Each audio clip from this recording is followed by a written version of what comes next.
How's it going, guys? Heroic Concepts here today. And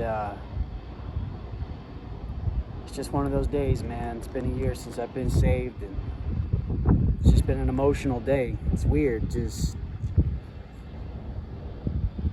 taking time to reflect on what I was saved from, where I was at that point in my life, and just truly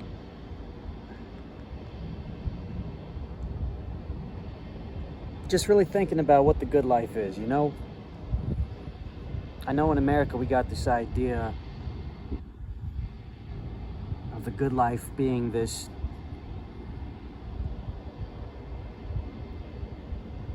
outward evidence of what's going on internally. You know, we get the nice material things, the right relationships, or the ones we desire to have, and we achieve certain goals and do all these things. But you know what I'm coming to realize, at the core of all of that is pretty much three things. You know, what determines whether or not you're living a good life, a truly good life, in my opinion, is three things, and that's challenge / growth, because you can't grow without getting out of your comfort zone, and you can't live a life being stagnant, stuck in place, spinning your wheels. You guys know that. Those of you who are currently falling victim to nihilism and things of that nature, just chasing pleasure, instant gratification.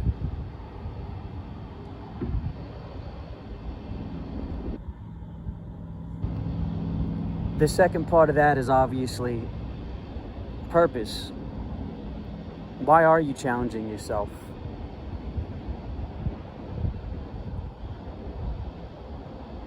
Why are you here? What do you need to grow into, and for what role?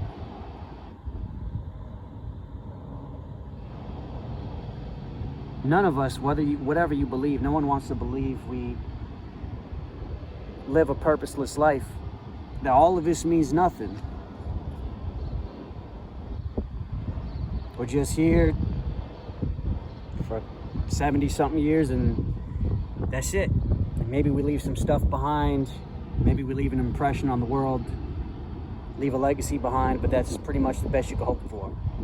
And I mean, that's pretty much up to you to determine how you're going to go about that.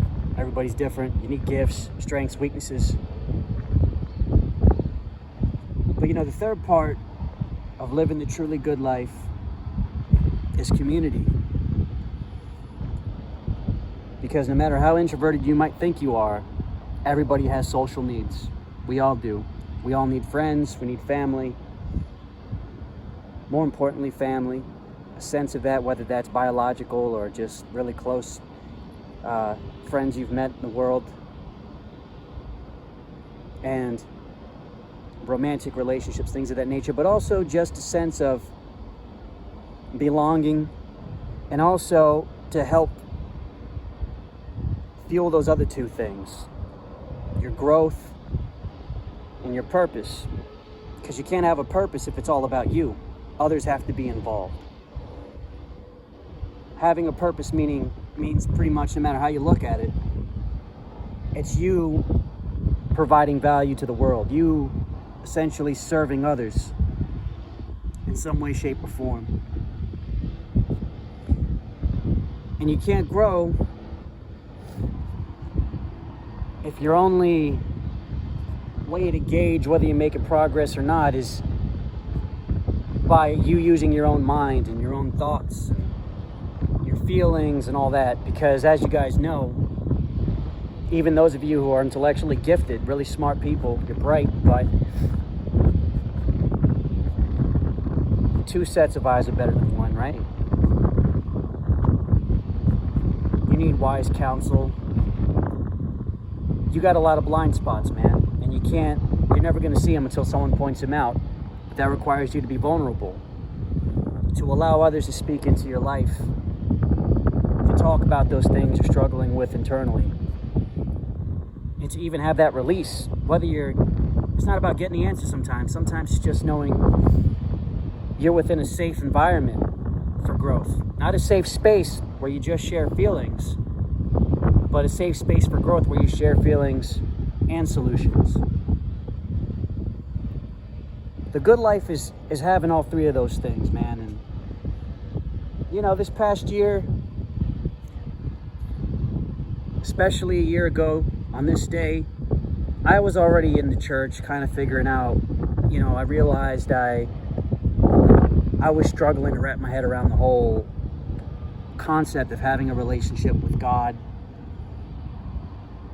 and even being around people who are from a completely different world, people who are raised in the church, or just people with, different personalities, different perspectives on things, interests. I'm thinking to myself, am I ever really going to be friends with these people? Are we ever going to get along?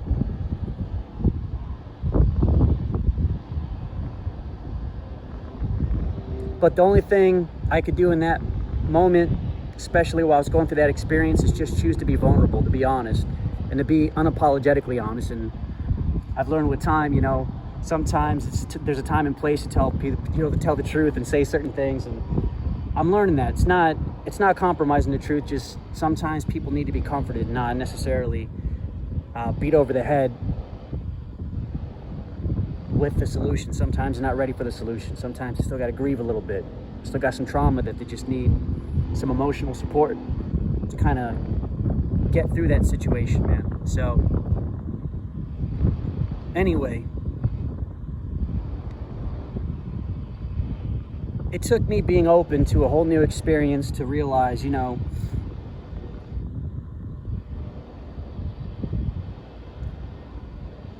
it was me and my original idea of what a good life would look like, which was conflicting with what actually is the good life.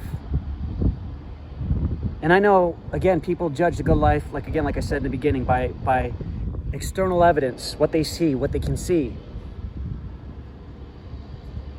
But the only good life that's truly consistent, it's not about the external evidence, it's about all the internal evidence of that. Because when you're clean on the inside, it shows on the outside. When you're full on the inside, it shows on the outside. When you're thirsty, you act thirsty. Y'all know that. You can mask it, but you're really thirsty. You learn how to do that with skill, but it's all a lie. It's all a performance. And, I guess my idea of, or at least the normal American idea of the good life, is to achieve these things when your heart's not in the right place, when you don't really have Jesus as a plug to plug you into the real source of love and life, God, the creator of all this, your creator.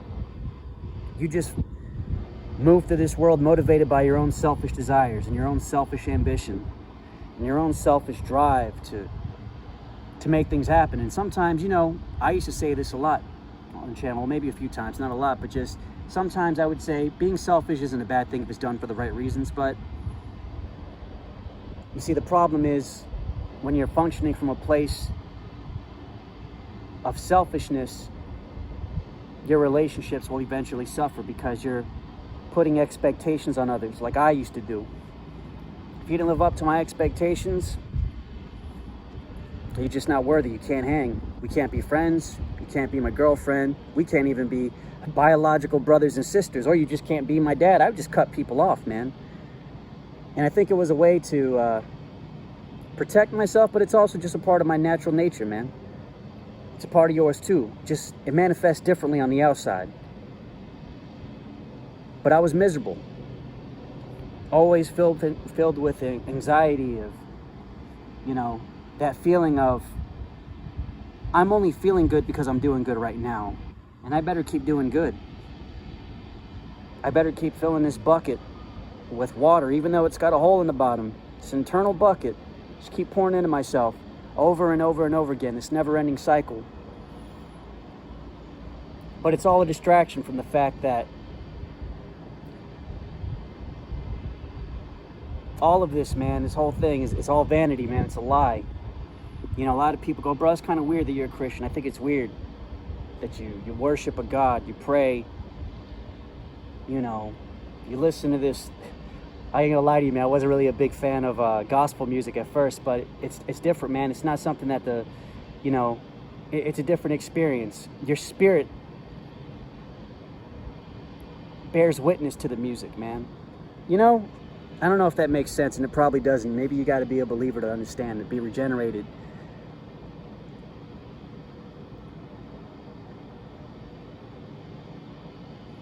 I just got tired of being a part of the norm, and the norm being, if you're being honest with yourself, without God is survival of the fittest. I didn't like how I was treating other people. I didn't like who I was becoming as I'm adapting to the expectations of the world. Because really, if you look at it, it's me versus you. It's not about whether or not, you know, you're a good person or whatever. Yeah, we all got some basic morals. We could be moral, but we're only doing that to keep ourselves out of trouble. We're only doing that so we're not affected. Not because we're actually really caring for that other person. And remember when I say this, caring about other people has nothing to do with whether you like them or not. It's just doing the right thing, man. And truthfully, that's not very human. Because if I don't like you, and if you don't like someone, it's very hard to love them consistently. You might have a good moment or two every once in a while, but the majority of the time you're going to be serving yourself. And the good life is leaving this life behind.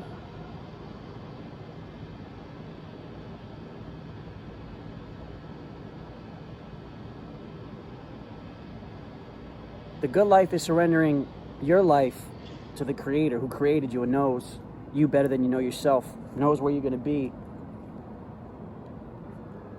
10, 15 years down the road. He created the path, man. And the only reason I'm able to have faith through all this is because I know there's been a change. Again, it's been an emotional day, man, just reflecting on the internal change inside. The fact that it really isn't a fleeting feeling. It isn't just some dopamine effect in my brain. When you're really internally satisfied, man, it's amazing. You're capable of doing a lot of things you just don't have the capacity to do, man. And for me, that's to deal with people that I just don't naturally get along with. I'm not somebody who does that, man. I got a really low tolerance for that naturally. But now I look beyond the person and what they're doing in that moment and their behavior, and I understand they're sick the same way I was sick. You know, buying into this lie, man. Still lost. Being led astray. You know, you learn to have compassion with time. And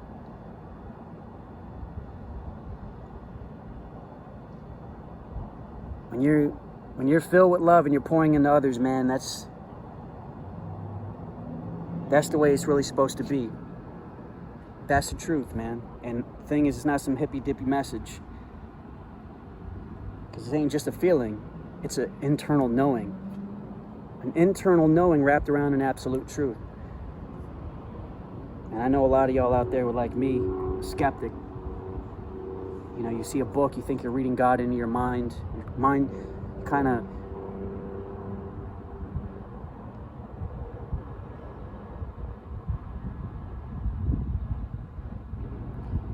You think you're just brainwashing yourself to believe in some sort of comforting lie, but nah, man. It's not that. And it's just so crazy, man. It's crazy because it's such like it's intuitively just, it seems counterintuitive, the whole message of the gospel. God says to seek me first and all those things will be added to you, Remember, abiding in the Lord, making him your Lord and Savior, and doing God's will on this earth. You might think, okay, well, if I do this, God's going to do this for me. God's not going to do exactly what it is that you want him to do for you sometimes, but it's going to be better than whatever you expected. Now, obviously, there's a waiting period, man. Who knows how long that's going to be? In the meantime, God prepares us for potential blessings, but the point is, while you're waiting through all this, dealing with trials and tribulations, you will be sustained internally. You will be given strength. You will have everything you need. And if you don't feel like you got it, you could pray for it and he'll give it to you, man. Just wants you to be a part of his plan. All he wants you to do is participate. He'll take care of the rest.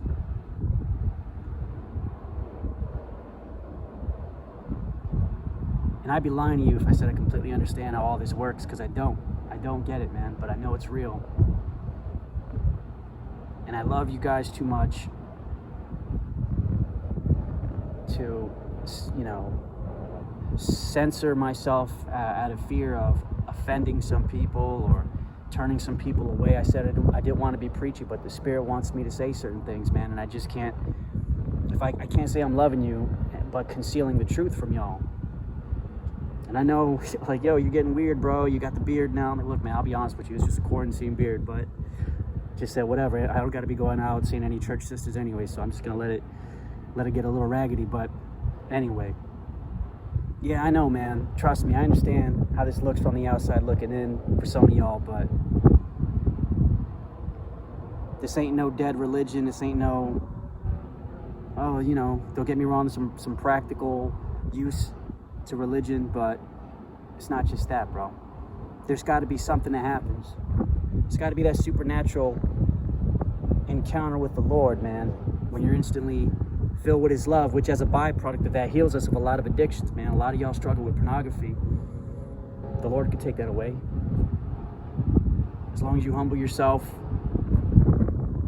and you truly want to get rid of it, everything inside of you in one moment, just for one moment, pray to the Lord, man. Ask him, in this one moment, while I'm thinking clearly, Lord, I want you to take this from me. I want you to transform me. I want you to change me. Heal me, please. And you'd be surprised what might happen, man. He healed me before I was even saved. I prayed because I knew I didn't want to walk into the house of the Lord. Whether he was real or not at the time, I didn't know. But I was like, well, if I'm going to do this, I got to do it on God's terms, not mine. I knew I couldn't be, living in willful sin and expect God to really, the God of the universe, because sometimes we talk to him like he's a genie or he's like our personal little butler.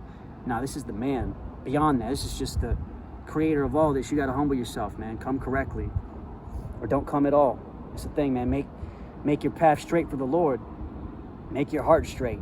Take all those barriers out the way. Even if it's for one moment of clarity, that's when you reach out to the Lord and lay it all out in the line, man. The way I used to talk about it, if I had to gauge it, if I had to explain this to someone else, you only know you're truly being humble when you're bawling your eyes out.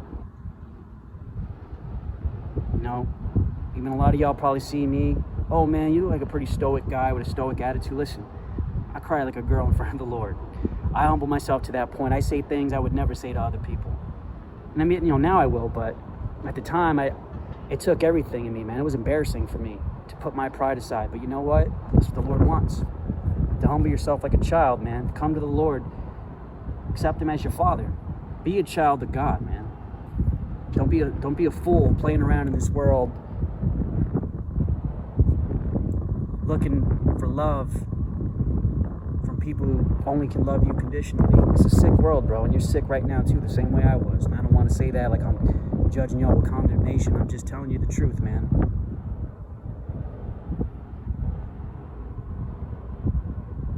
I don't like y'all, I just don't want y'all to be in situations. I've always said that before, man. where you have to compromise what you believe to get what you want. You don't have to do that, man. That's why a lot of y'all are upset and you're pissed off at the world, because you're like, man, it's really this messed up. I really got to become this kind of guy to, you know, attract women or get these kind of friendships. I really got to do all these things. People just can't love me. Yeah, that's right. People can't do that. You know that in the natural world, especially as a man. It's true. Don't get me wrong.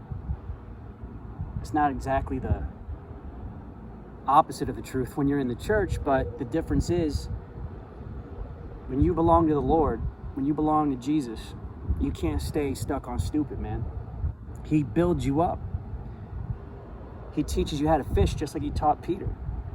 Takes you and makes you a fisherman of men. He makes you a leader. He builds you up into somebody who can go out there and achieve all these things you want to achieve, but you're functioning from a different place. Instead of this place of emptiness, this place of pride, even if that's your fuel, or this place of not good enough until, right? If that's the kind of gas you're filling yourself up with to run, you're going to run out. Or it's going to make you into a callous person. And you're actually, you know, whenever you attain these certain relationships or these goals, I mean, one, they're not going to be internally satisfying, and two, you're going to potentially lose them. Okay? Don't think you don't change along the way, man. I used to say, become heroic, save yourself. But you can't. You can't save yourself because you're the problem. You understand? You need someone else to save you, and that requires humbling yourself to do so. And that's hard for a man with pride, but like I said, man, the message of the gospel is counterintuitive to the natural man. It's like, so I got to surrender to get this internal satisfaction that I'm actually chasing by pushing a rock up a hill my whole entire life, by earning it on my own. Yeah, that's all you got to do, man. And then the Lord wants you to step into the role. He wants to prepare you for whatever he created you to do. I don't know what that is for me right now. Maybe he's doing these videos. Maybe it's just doing one thing in my community, in my city, serving, helping out. I don't know. He's building me for something. But I know one thing. If it's all about me and my self-serving life the way I naturally am, I'll miss out on that opportunity. And so will you, man. Don't be a sucker, bro. Anyway, that's all I'm gonna say today, man. Y'all have a good one. I love you guys. God bless you all. See you in the next one.